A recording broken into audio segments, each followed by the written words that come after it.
I shared an overwhelming sense of elation with the fans of the Souls series when I first learned of a new FromSoft adventure.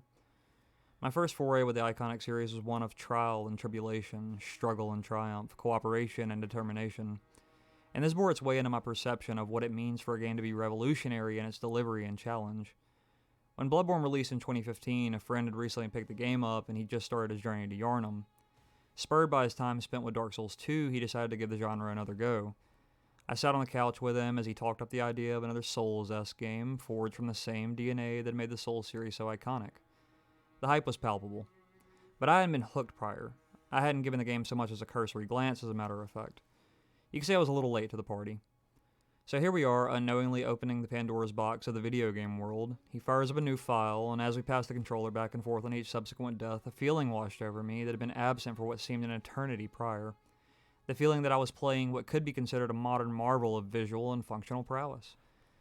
By the end of the night, admittedly hours later, we had made our way to the first boss encounter, that being the Cleric Beast, and after what seemed a myriad of attempts, we had conquered him. Bloodstained, invigorated by the hunt, and raring for the rush of another foe to fall to our now capable hands. To say the least, we had been hooked. The next morning, I woke up bright and early to get my hands on a PlayStation 4 and a copy of the game. That night, we had recruited another player to our humble band of roving beast hunters, and the living room was lined with TVs and consoles, and the grind was on. This blossomed into one of the shining, iconic moments of my long-running fascination with the medium that is a video game. Whether that show of prowess be subtle artistic design, reactionary skillfulness, simple entertainment, or all of the above. Games have always had their own way of speaking to you, or, in the case of some, screaming at you. The months following this time were a sort of personal renaissance, in my opinion, of what I loved about curated experiences in video games. I steeped myself in the Souls culture and soaked up anything Souls-related. Knowing that Bloodborne was built upon the groundwork laid by the Souls series, I decided that the most reasonable thing to do would be to work my way backwards while I waited for the third installment. I played and adored each iteration. The games were vastly different from one another on a micro level, but on the surface, they all shared a spellbinding, ceaseless grip that refused to loosen. If I had to summarize this bridging with a single concept, I'd say that tone fits nicely. There's a melancholy, fever dream feel of desolation permeating each title, an atmospheric, almost tangible layer of oppression. This in tandem with the obvious challenge presented makes for an interesting coalescence of experience. Take, for example, Cormac McCarthy's Pulitzer Prize-winning novel, The Road. Bleak in every sense of the word, McCarthy's post-apocalyptic tale of a nameless man and his equally nameless young son traveling war-torn America is an appropriate parallel for the worlds that your character inhabits in every Soulsborne title. Few, if any, right-minded individuals share this setting with the main character, where reason and civility has been abandoned. Hope is but a dying light in the all-consuming darkness. But the importance of hope burns on as a flame inside the protagonist, waiting to flare and eventually erupt in a blinding flash, swallowing the dark that has seeped so vehemently into the fabric of the setting. Repeatedly throughout the road, the boy reassures himself through asking his father if, quote, they are still carrying the fire. The phrase is never fully explained, but does it really need to be?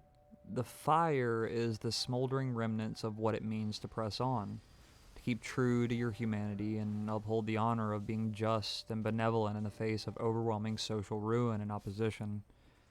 The crushing weight of the desolate backdrop adds to the exuberance of treading the tightrope of victory. Living in a black and white world adds to the esteem you feel for gazing upon an experience in full technicolor. McCarthy's novel is meant to touch that thread of light inside of you, bolstering a sense of inducement, a spur motioning you to fight back no matter the odds. The Soulsborne games fit quite nicely into the centralized theme of retaliation and perseverance. Don't take my word for it.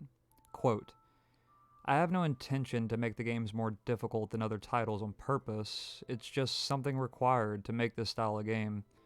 Ever since Demon Souls, I've really been pursuing making games that give players a sense of accomplishment by overcoming tremendous odds. Hidetaka Miyazaki.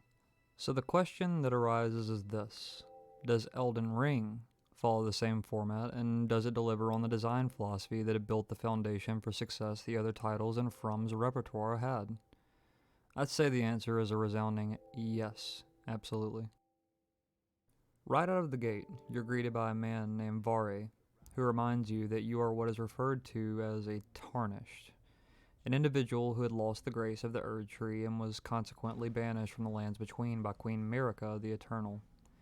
The prompt for your return to the Lands Between is the breaking of the Elden Ring, guided by a divine light from the Great Erd Tree.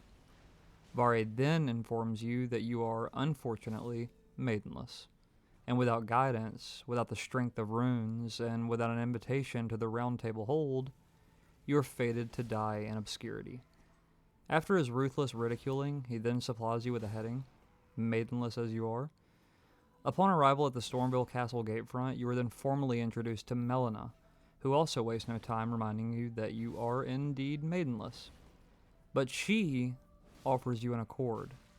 Take her to the foot of the Erd Tree, and she will play the role of maiden, turning your runes, the currency you receive for felling foes, into strength, or levels, unlocking the ability to increase your statistics. This is an absolutely essential factor in your quest for triumph.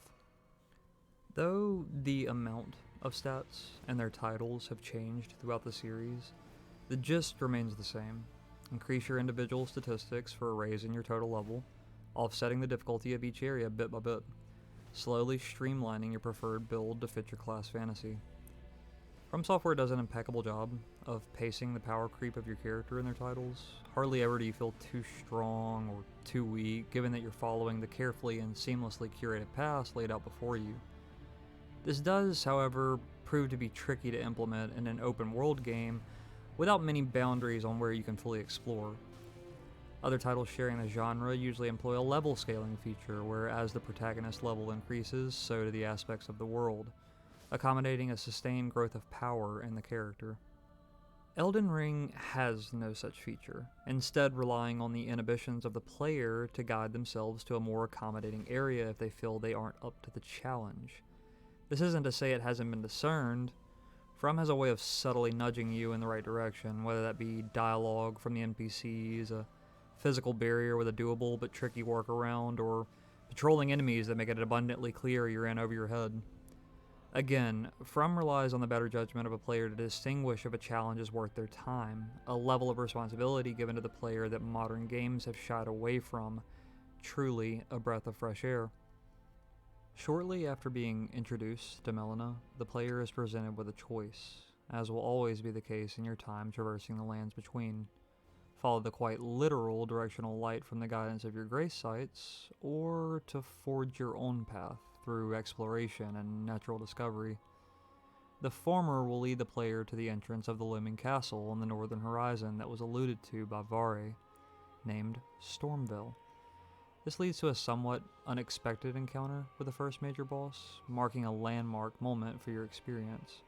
Margit, the fell omen, stands poised to extinguish thy flame of ambition and stop your passage short. Margit is a fairly difficult challenge. He's meant to set the stage for the journey as a whole. Holding the title for first major boss carries a hefty bit of responsibility, and first impressions are, of course, everything. He's aggressive, deceptively quick, and boasts a tricksy moveset.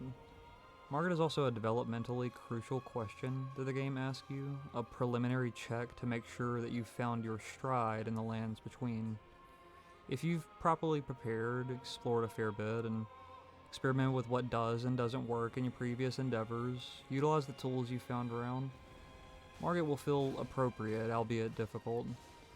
If you chose the aforementioned latter and rode merrily, immediately, foolishly, straight to the gates of Stormville, Margit will likely force you to choose option 2. It's an effective way of accomplishing multiple design goals wrapped into a neat and tidy package. The game wants you to explore. It is showing that you, the player, have to examine the impression of a situation and make the call. Is it worth tackling this problem head on, or is it in my best interest to strengthen my armaments, pump up my statistics, or carefully plot out a more heedful approach? And the beauty of it all is that the choice, no matter the choice, is the right one. You're not bound to Margit's fight. In fact, with clever mindfulness of your map and surroundings, you can bypass Margit and the entirety of Stormville Castle. This motivational shove towards independence in your actions is, by design, deliberate. It's an intentionally overbearing, yet covertly endearing form of expression, akin to a hearty mentor shaping you into something you need to be for the trials ahead, constantly compelling you to glimpse the arresting work of art buried deep within the rigid slab of marble that is your inexperience. In this way, Elden Ring parallels its predecessors, framing your hardships and hanging them in the entryway of your subconscious to leave a dip in your motivation, only to rocket you back to an all-time high when you replace the hardship with triumph. Any sense of trepidation is leveraged in the games and your favor, a true testament to the design philosophy mentioned previously. In a carefully crafted work of literature, a multitude of techniques are utilized to support a narrative shape, animating the setting and breathing life into a reader's feelings. One of the key terms that serves as a vehicle for establishing a believable experience is atmosphere, which is composed of details such as the setting, background, mood, and foreshadowing. Typically forged through descriptive language, atmosphere works as a backdrop for the play of emotions an author is directing through a narrative. In visual and performing arts, atmospheric assembly is arguably more impactful, or at the very least is more straightforwardly perceived. Shortly after challenging Margit, or before depending on what path you chose to take, you're told by Melina that she has been, quote, testing you to see whether or not grace truly does guide you, whether you're fit to face the challenge that entails. Now that you have proven yourself and she has her answer, she will offer to take you to the Round Table Hold, a gathering place for tarnished champions who are guided by grace. The Round Table is a quaint yet dreary juxtaposition to the mostly vivid and lively landscapes you've been traversing. Functionally, it acts as a hub area similar to that of Firelink Shrine in Dark Souls 1 and 3, Majula in Dark Souls 2, and the Hunter's Dream in Bloodborne. Emotionally, the Round Table Hold is a sort of double-edged sword, working as both a shelter from the storm that is the hostility of the outside world, and an expository blow to your pride. It is also usefully atmospheric, punctuating a break in the mood and providing a bolder outline to the setting. Here you'll find characters of varying degrees of importance and utility. This is also where you meet the head of this ragtag guild, Gideon Ofnir, the All-Knowing. Your introduction to Gideon is telling of your role here at the Round Table. Quote, "Allow me a word of advice, as your senior. You are a mere visitor to the Round Table, nothing more, a house guest, yet to earn their keep. Remember your place, newcomer." It's quite sobering to know that though you've overcome the hurdle of proving yourself worthy of being welcome to the Round Table, you're still offered no quarter in the way of being exceptionally important. You're simply another face in the crowd of what Gideon refers to as, quote, namby-pamby tarnished who think us no more than a shelter from the rain. Clearly, you've much to prove to receive any sort of recognition in the eyes of Gideon. This ebb and flow of contentment and deprecation mirrors the victories and defeats you will inevitably experience in a FromSoft title. When you find yourself pushed to the limit by the challenge you're facing, the payoff and satisfaction from overcoming it will be substantially felt. For every low valley, there's an equally high mountaintop. For every bitter defeat, there's a sweet victory. The difficulty is justified through a primal sensation of triumph in overcoming hurdles. I also think this explains why, no matter the path taken to get to a victory, each player relishes in their accomplishment, whether that be blasting a boss with ranged spells, dogpiling them with summons and players, cheesing them in incredibly clever ways, or hitting them with the 1v1 me kid. Each player forges their own journey, and each player has a unique experience. It's what makes the game so flexible in terms of enjoyment and challenge. When FromSoft decided to move to a much more open-world format, Core values for what, when, where, and how you obtained and used items had to be taken into account. The game is absolutely massive. On my main character, I've accumulated around 170 hours of in-game time. I've beaten the final boss, and I'm in the process of cleaning up areas I hadn't fully explored in my venture. Even doubling or tripling back through areas, I regularly find myself in a new encounter, and this always makes me wonder if I had possibly missed something in another area, and inevitably, I'd be right in making this assumption. As a person that enjoys the thrill of exploring a game world naturally and favoring the journey over the end result, this is a plus. But it does present a problem for players that would like to start new characters for certain builds and play experiences.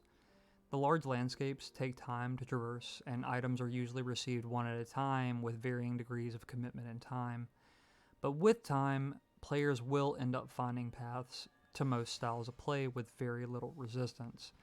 It's true of the less open titles, and it is absolutely true of Elden Ring. Take, for example, my playthrough I did for the footage you've been watching. I decided to try a purely strength-focused colossal build as opposed to my main character who used a dex weapon, and was then a sorcerer and then later a Mohg's trident-wielding arcane build.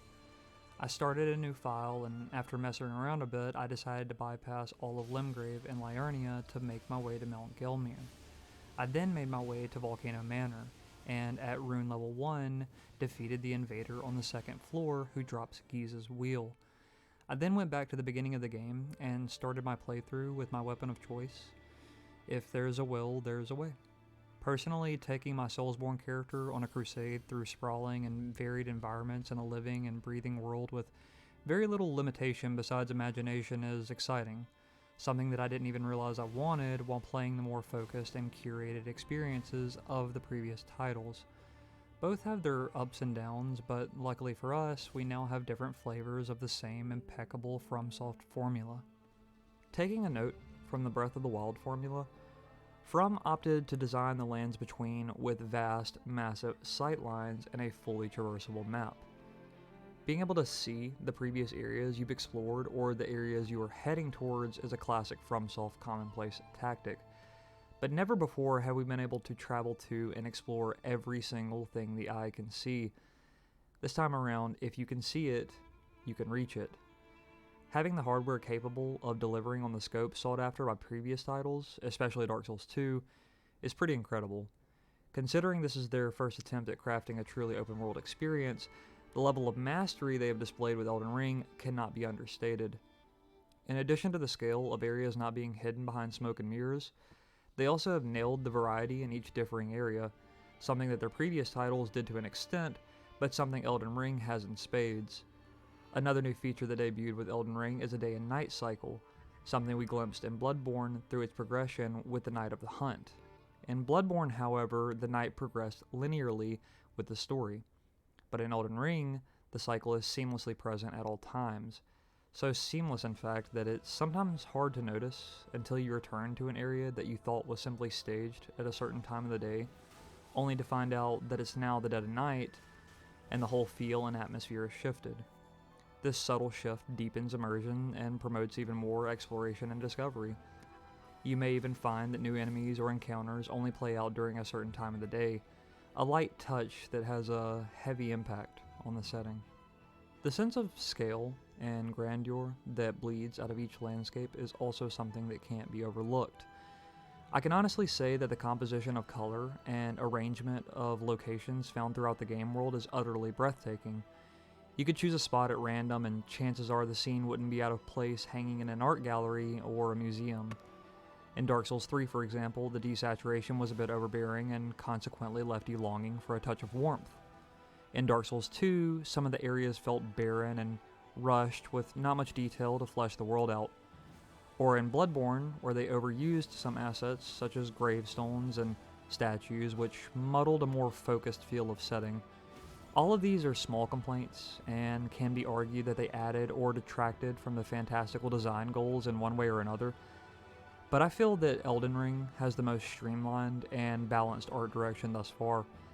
Every zone feels unique and stylized in a way that makes each one easily discernible and stand out from the last. You can quite easily argue that FromSoft's arrangement of setting in Elden Ring is a focal point for its mastery of design, which is saying a lot in a game so full of masterful features. When exploring through the lands between, excitement is never more than a stone's throw away. From dungeons to random encounters to surprise world bosses, the game always keeps consistent and offering the player a new experience. When I was doing my initial playthrough, I eventually realized that the map is much more useful than I had first assumed. If you zoom in all the way and study the surface map carefully, it's brimming with context clues. For example, small solitary rectangular ruins tend to be churches, which house sacred tears, the items used to strengthen your flask. If you see a path or a road etched into the map, look carefully. Faded extensions of that path are almost always guaranteed to lead you to new areas or events. A relief could net you a new item or a boss encounter, and major caves are marked by these reddish-black circles. Not only do they serve as straightforward context clues, but they also work in tandem with visual clues once you do make your way to whatever landmark looks suspicious. From's exquisite craft of elusive but solvable puzzles are present in every facet of the game.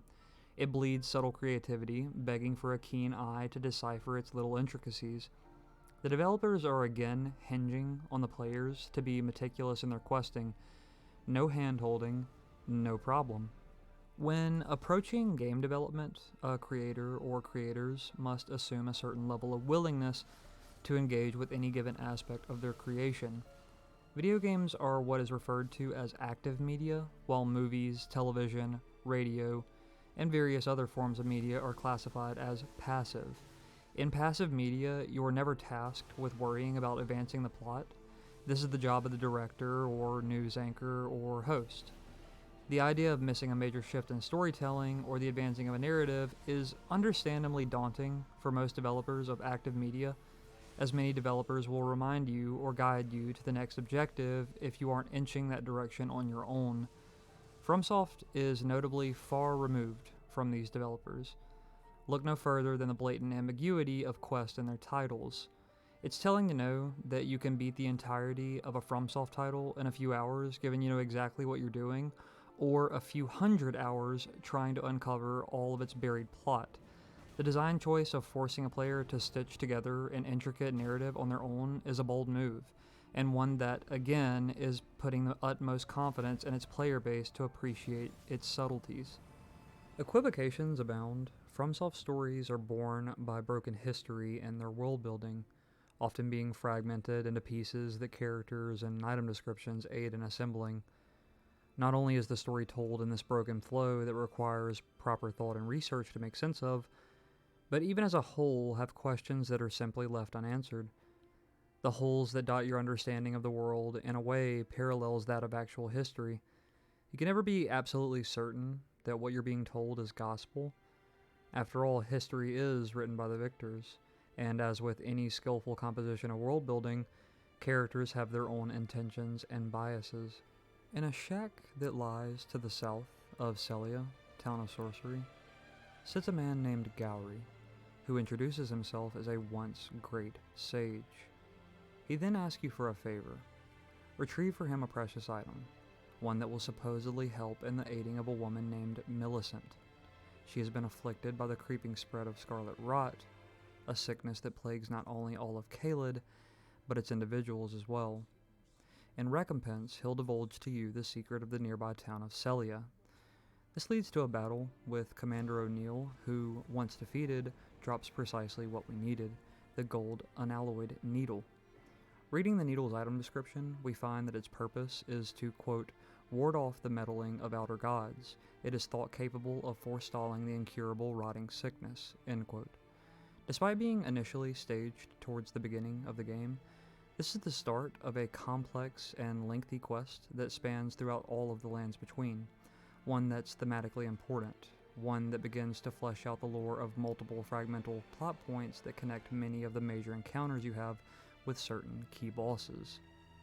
Bringing the broken needle to Gowry for him to mend, he informs you that Millicent is located in the Church of Plague, surrounded by insectile followers who worship her as a vessel for the rot she has inside of her. He also tells you why he cares. Quote, "Do you find it peculiar that I would show such concern for the girl? I'm the one that found her, a mere babe in the swamp of Aeonia. She is one of my dear daughters, but the rotting sickness erodes one's memory. I doubt that she remembers the first thing about me." End quote. After you deliver the preventative needle to the one-armed Millicent, she's periodically located in each step of your journey, slowly growing used to your presence and your quest. Her meetings are, plot-wise, the breadcrumbs that guide you towards a sacred and secret location to the deep north in the mountaintop of giants. Things start taking an even more defined shape when you bring to Millicent a golden prosthesis to attach to her shoulder and act as a supplement for her missing arm. For astute players, this arm will be reminiscent of a certain red-haired Valkyrie named Melania. She has been alluded to in various bits of lore and story. Gowry, being a source of some of this lore, tells you that, quote, "Queen Merica and her king consort Radagon were blessed with twin demigods, and Melania was one of them. She was born an Empyrean, carrying the scarlet rot." End quote. So now we know that Melania was born with a rot inside of her, destined to bloom into a scarlet flower and spread the rot across the lands. After returning her ability to fight with the prosthesis, Millicent opens up as a summon for particular boss encounters, revealing to you and herself that she is proficient in the way of the blade, an amnesiac warrior who is only just remembering her ability on the battlefield. Gowry has something interesting to say about this. Quote, "So you gave Millicent a golden arm replacement. This is a wonderful development. Thank you for your kindness. Now Millicent may fully realize her true warrior's potential like her beautiful mother." End quote. Talk to Gowry again for him to elaborate a bit further, saying, quote, "The girl Millicent, she is a bud, green, undeveloped, waiting to flower into magnificence. What a wonderful day that will be. In truth, before her, I'd never seen a bud of such superior quality. She might very well outshine her sisters." End quote. At this point, Gowry's intentions can start to be called into question. Is it fatherly affection that guides his management of the situation? Or is it because the self-proclaimed great sage is tending to some ulterior progression we have yet to uncover? He notably avoids being in the same location as Millicent, especially telling when she travels to the shack Gowry resides in. She has a vague memory of it being of some level of importance to her, but Gowry is curiously nowhere to be found. On your initial approach to the land of the giants, you'll find that Millicent is making her way to the Halig Tree, where she hopes to find Melania, the focus of her journey. She has a dim sense of destiny that she is tied to her in some way, stating, quote, "I am of Melania's blood, but in what capacity I know not. I could be sister, daughter, or an offshoot. Whatever the case, though, I am certain of a kinship between us." End quote. She then tells us that she must return something to Melania, quote, "A will that was once her own, the dignity, a sense of self that allowed her to resist the call of the scarlet rot, the pride she abandoned to meet Radagon's measure." End quote. We know from previous ventures that Melania met General Radagon in a losing battle at Caelid. Piecing together bits of information, we also know that to quote-unquote win this confrontation, Melania unleashed what was, with the help of the needle, once at bay inside of her, the scarlet rot. So with this context, we now know that Melania is the source of the disease that blankets Caelid and its inhabitants. An attribute of the almost sentient rot is the stealing of the free will of its host, flourishing into a complete, untended mass. When you finally make your way to the Halig Tree, you find the once great warrior and host of the rot, Melania, has bloomed a second time, leaving only one final bloom before she has ascended from demigod to full-blown godhood. Only now do the implications of Millicent's destiny start to form a full picture. She intends to return the needle to its original owner and subsequently halt the force that birthed her. This makes for an interesting revelation if we head back to Gowry and speak with him after the meeting with Millicent at the Halig Tree. We tell him of what she plans to do, and he has this to say, quote, "The words of a true innocent, the dear girl. Well, perhaps this is just as it should be. Little Millicent, following in the steps of her mother, no matter what. This is their fate, after all." End quote. This then opens up a line of questioning where we can ask Gowry why he's crying. Quote, I realized that I'd soon be saying my goodbyes to Millicent, and my eyes began to well. She is to meet them very soon, her sisters, and when she does, she'll be defeated, surely, and begin to flower. End quote. To which we can then ask about this flowering, quote, which is why, if you happen to be present for the girl's fight with her sisters, I ask that you side with the sisters and kill Millicent. It must be done by your hand, no other. Millicent trusts you, rather deeply in fact. Sever that trust. Nurtured by betrayal, her bud will flower most vividly. When Melania ascends to godhood, Millicent too shall be reborn as a scarlet Valkyrie. You can't tell me you don't wish to see it, the superior bud that is Millicent, becoming the finest of flowers. I beg of you, kill her, with your own two hands. End quote. Thus lies Gowry's true intention. If you purchase from Gowry a spell that the rot-worshipping pests frequently use, he'll gauge your interest in the school of rot, saying that since Melania's first bloom in the war against Radahn, he has dedicated himself to her and to the resplendence of the Order of Rot. This sheds a light on his willingness to look after the daughters born of Rot, being Millicent and her sisters. After returning to the Halig Tree, you're given a choice. Help Millicent put her sisters to rest and fulfill her destiny, or invade Millicent alongside her sisters to achieve Gowry's end goal of her budding into the most magnificent of scarlet flowers and continuing the cycle of rot. There are more bits to be uncovered in the lands between, but for us, this concludes the tale of Millicent and Gowry, a story of determination and dedication, double-edged in its goals and messages, one of complex morality and significance. Elden Ring and the other titles in FromSoft's catalog are rife with these tales of blurred signification, a dauntless approach to storytelling and one that sets the industry standard at an all-time high to match the level of complexity and calls to question if elucidation is something that needs to be set out before you with no effort in deciphering a deeper meaning. My highly overqualified high school English teacher once told me that what forms the foundation of a masterpiece is timelessness. One of the reasons why FromSoft will endlessly echo in the halls of the greats is exactly this concept. Masterful works of art in all of their forms are oftentimes endless in their interpretation, and I personally think that this is the beauty of a FromSoft tale.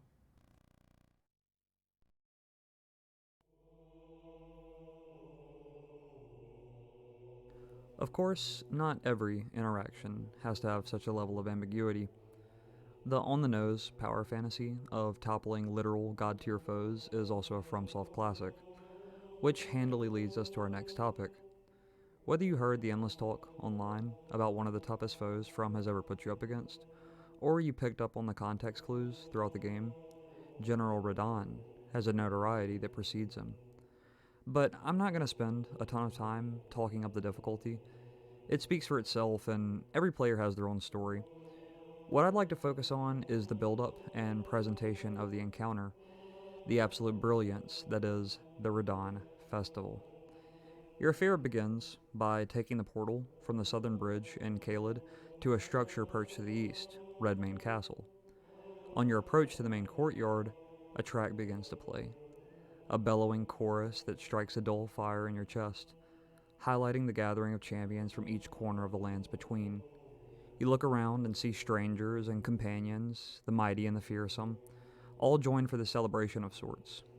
Witch Hunter Jaren acts as the mouthpiece for the event, talking of the might of demigod Radahn and the prospect of attaining a great rune for his defeat. The grand presentation is followed by a chilling cutscene where you are narrated a rare, straightforward expository tidbit from Jaren, who details General Radahn's fate to witlessly wander the long-deserted battlefield of the Wailing Dunes, the same battlefield where Melania and Radahn met for their legendary apocalyptic clash. His mind rotted and his body corroded, Radahn has tirelessly roamed the raised terrain ever since, devouring the corpses of foe and ally alike, quote, like a dog, unquote. The lofty buildup of anticipation and the almost Half-Life-esque nature of a fully navigatable cutscene is something From doesn't do often, but in my opinion undoubtedly should. Even with how short-lived the experience is, it puts a bold exclamation point on the boss encounter and transforms it into a defining shout. Spectacle and presentation is something FromSoft has consistently excelled at, and adding an extra layer to bolster an already gripping experience was a much appreciated touch of flair. Deep underneath the lands between lies an encounter that has quickly become a fan favorite. The regal ancestor spirit proves that difficulty doesn't have to be an exclusive reason for appreciation in a FromSoft title. The stag lies as a motionless carcass until you light each sconce dotted throughout the Hallowthorn grounds in Nokron, all the while being 360 no-scoped by spirit archers. Once you've activated each of the 6 locations, the carcass will begin to glow. Interacting with his body then transports you to an isolated arena, housing the stag in all its former glory. Standing in the distance, shrouded by a thin layer of smoky fog, he stands glowing with a pale blue and white ghost flame, awaiting your approach. A soothing, flowing melody begins, reminiscent of nature and the perpetual fascination that lies deep within every human heart. A tone of sadness and majesty befitting of a kingly animal and its territory. The atmosphere is meshed artfully with the encounter, eerie and beautiful, and bewitching. The spirit's moveset even plays into the mood. You can't help but to draw similarities to another similarly elegant fight in Dark Souls 3, the Dancer. When doing some reading on players' reactions to the ancestral spirit, a few commenters pointed out the similarities it shares with a character in Princess Mononoke named the Forest Spirit, or Shishigami, who also takes the shape of a stag. He resides deep in the forest and is classified as a god of life and death. What's interesting about these parallels is how the Forest Spirit has the ability to take life and give it. In Elden Ring, the Ancestor Spirit also boasts the ability to absorb the life force of the surrounding spirit fauna in its boss arena, granting it the charge of a boar, the role of a ram, and this is just theoretical, the double jump of a spirit steed, such as Torrent. The similarities are a neat touch, intentional or not. The impact is clearly felt, a shining example of presentation, delivery, and emotion. Another spectacle that stands out as a boss encounter is one you reach towards the end of Ranni's questline, Estelle, natural born of the Void. I was caught off guard when I first glimpsed this, quote, malformed star which landed in the lands between long ago, end quote.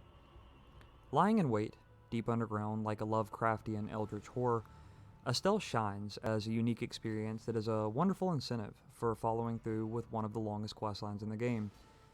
Except that he isn't unique. He shares a model with another boss, Estelle Stars of Darkness. I'm not sure what the reasoning is behind placing a copy of this otherwise stunningly distinct boss in a random cave. On my initial playthrough, I had reached the point in Ranni's questline where I had to fight Estelle. I was really taken by how unique he was, and even told my friend that he had something amazing waiting for him once he progressed far enough to also experience it. The thing is, I hadn't realized he had seen the other Estelle first, diminishing what I thought was an incredible incentive to go through one of the lengthiest quests From has ever put in one of their titles. This seems to be a recurring theme in Elden Ring. I personally don't mind having multiple reused bosses or encounters if the duplications are naturally logical. Having tree spirits guarding the roots or offshoots of the Erd Tree scattered throughout the land is understandable, although it can become tiring at a certain point. Another series of quote-unquote reused bosses are the Tree Sentinels. They also have their place being scattered throughout the lands between, given they're a nameless band of knights meant to protect the Erd Tree. What I take issue with is the fall-off of emotion when you see that a boss that initially comes off as a unique and interesting experience ends up being reused in a lesser way somewhere down the line. How would you feel if, after struggling your way through the rite of passage that is Father Gascoigne in Bloodborne, only to find his twin brother, Papa Gasolina, has been tucked indifferently in a random dark alley of Old Yarnum? Though this may be a topic of contention, let's touch on one of my favorite bosses in the entire FromSoft catalog, the imposing Fire Giant. After hacking your way up the snowy fields of the mountaintop of giants, you start your approach to the peak. Giant skulls litter the path, Their visage faded into oblivion, and they stare back with hollowed indifference. The wildlife actively feuding amongst themselves, order has long since abandoned this wayside. Huge chains, oddly reminiscent of Dark Souls 2, bridge the last leg of your journey and lead to the fire giant's confined domain, where he is cursed to guard the everlasting flame of his kiln. Quote, "The fire giant is a survivor of the war against the giants.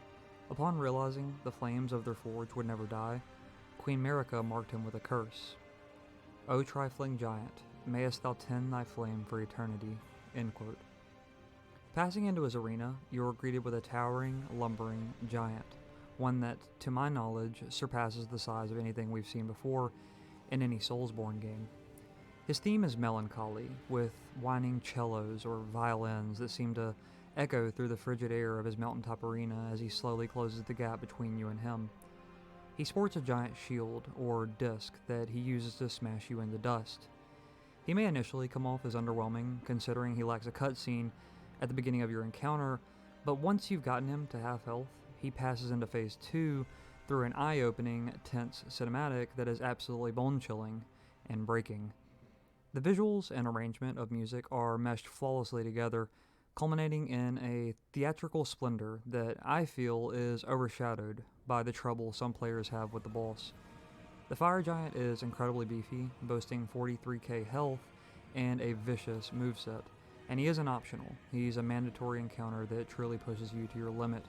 He's dangerous, somehow sorrowful, and a beautiful encounter that's a fitting end to your trek up the mountain. FromSoft combat has always had a certain appeal when compared to other action games. Going back and playing other titles, such as God of War and The Witcher, for example, the combat lacks a sweet spot that the Soulsborne series hits dead on the head. Weight has never felt better in a sword and board / magic setting. When you swing your weapon or cast your spells in a FromSoft title, the animations are weighty, proportionate, and impactful. They abandoned the video game fantasy trope of accessibility through jittery, almost cartoon-esque movement and handling. When you swing a sword that matches the size of your body, it feels like you're swinging a sword the size of your body. Normally, this would be described as clunky, unwieldy, but in a FromSoft title, they carefully integrate the agility of your weapons and moveset with the surrounding opposition. Touching on what I said towards the beginning of the video, this design choice deepens immersion by tying it back to the risk-reward system that permeates every facet of their games. When you use a colossal or ultra weapon, smaller to medium-sized enemies are either knocked off their feet or staggered. Even some of the larger enemies aren't immune to some of the heaviest armaments, oftentimes being shaken to their core by some of the most committal of moves, such as a charged heavy or a jumping attack. Every category of weapon has their ups and downs, a trade-off that is balanced on the edge of a knife, and one that, when utilized correctly, is felt on both the macro and micro level. Daggers are some of the fastest and most agile weapons in the game. They trade off hit stun and weight for speed and elusiveness. You may not be able to stagger medium to larger sized enemies, but what you lack in impact you make up for with nimble animations and the ability to get in and out without much committal. From daggers to colossal weapons, and everything in between, every encounter is tackled uniquely. Throw in incantations and spells, and you get a staggering amount of build variety. Never in a FromSoft title has build variety felt so, varied. I never felt compelled to fully commit to a quality build that utilized multiple stats in the other FromSoft titles. I would choose a playstyle and stick with it. Whether that be an intelligence-focused mage build, a strength-only ultra weapon build, or a quick and deadly dexterity or skill-based build. But in Elden Ring, the size of the game world and the ease of access due to the amount of levels you end up receiving pushed me to experiment with multiple builds meshed into one. On my main file, I decided to build my character around Mohg's Trident, a weapon that benefits from your arcane statistic, and since I was already using arcane, I thought why not try out the Dragon Communion Seal, since it converted faith scaling on incantations into arcane scaling. The result was a build that surpassed the complexity and fun of any of my previous playthroughs through the other Soulsborne games. FromSoft definitely intended to push players in multiple directions with regards to complexity and build variety. Many weapons share scaling with different schools of previously divided playstyles. Some of the heaviest weapons, normally locked behind huge investments into one stat, require you to go outside your comfort zone and increase a stat that typically wouldn't overlap in their other games. While this is a departure from what players are used to, it's another subtle hint that locking yourself out of a varied build is not what From intended this time around. They've gone out of their way to give you even more tools to experiment with the complexity of every facet of playstyle. Colossal weapon too slow to pin down a quick enemy? Try carrying around a staff in your offhand to cast a homing attack that can net you some extra damage when he isn't standing still. Or equip yourself a seal that will allow you to buff your weapon so that when you do get the hit in, it makes up for the downtime. Elden Ring is much more flexible than the previous titles, a step forward, and I'm looking forward to seeing this idea being expanded on in the future. Dark Souls 2 took the cake for a FromSoft title with the largest selection of weapons before Elden Ring. By my count, Dark Souls 2 has 249 unique weapons in the game, while Elden Ring boasts an impressive 301.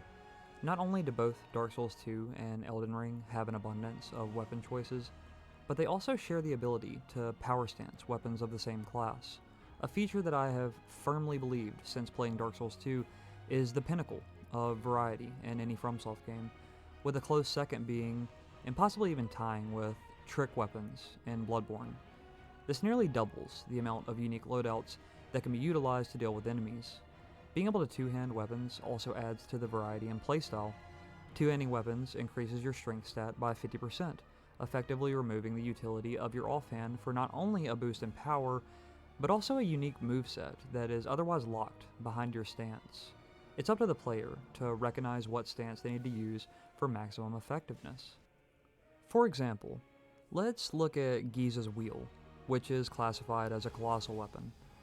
Like the Whirligig from Bloodborne that it so closely resembles, it shares the ability to spin on its axis like an electric saw.